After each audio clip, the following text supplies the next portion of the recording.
Сәлеметсіздер ма, достар? Бүгін біздер орешка печеньесін дайындаймыз.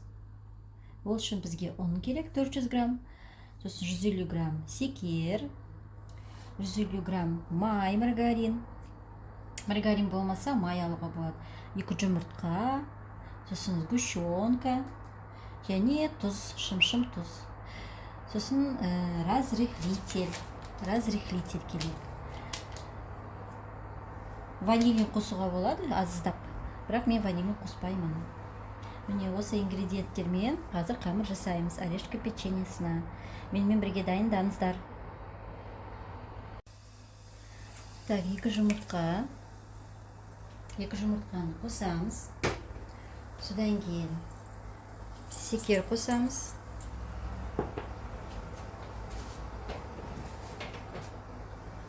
Барлығын жақсылап араластырамыз.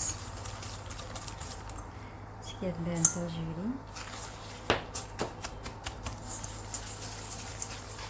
Жақсылап араластырамыз.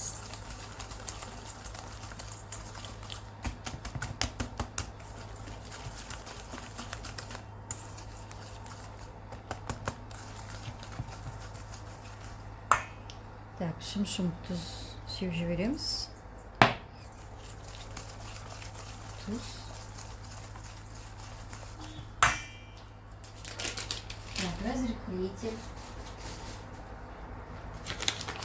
Разрыхлитель. Қазақша қопсытқыш деп айтады. Так, разрыхлитель қосып жібереміз.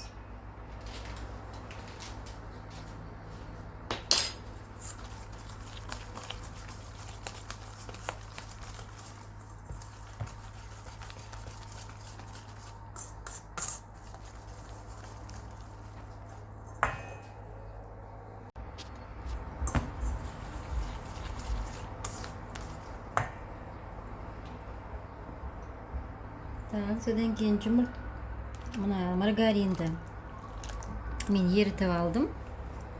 Ерітіп алуға болады, немесе холодильниктен шығарып қоясыз. Яғни жұмсақ болып тұрған майды қосуға болады, немесе осылай мен сияқты ерітіп салуға болады. Осылай барлығын сосын жақсылап араластырамыз. Осылай жақсы араласып болғаннан кейін ұнды азыздан салып қамыр дайындаймыз.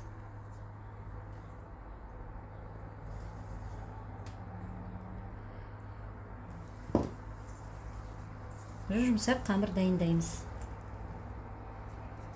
Осындай жұмсақ қамыр шығу керек. Міне осылай. Содан кейін осы қамырды алып орешка жасаймыз. Домалақтап орешкаларын дайындаймыз. Сосын оны арнайы формада пісіреміз. Мындай домалақтап етіп дайындап, арнайы формаға салып, газге қойып пісіріп аламыз. Осылай дайындап аламыз барлығын.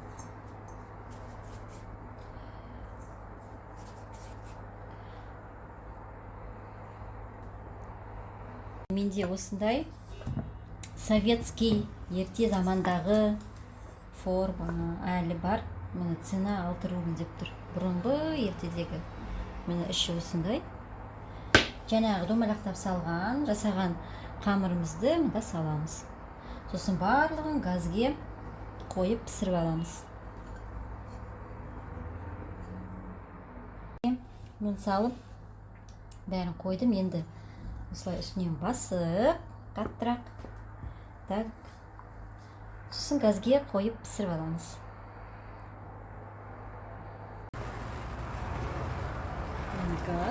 Газды қостым. Газды қостым, енді осылай пісіріп аламыз. Міне осылай пісті. Осылай сосын жан-жағын алып тастаймыз.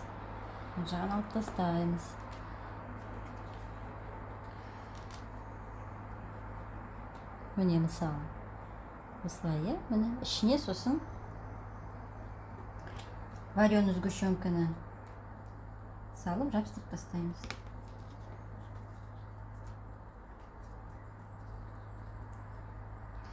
Мысалы, вареный сгущенканы алып, ішіне саламыз.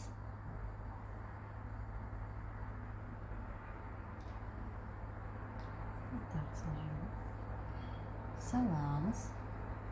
Сосын екіншісін алып, осылай жабыстыра қоямыз.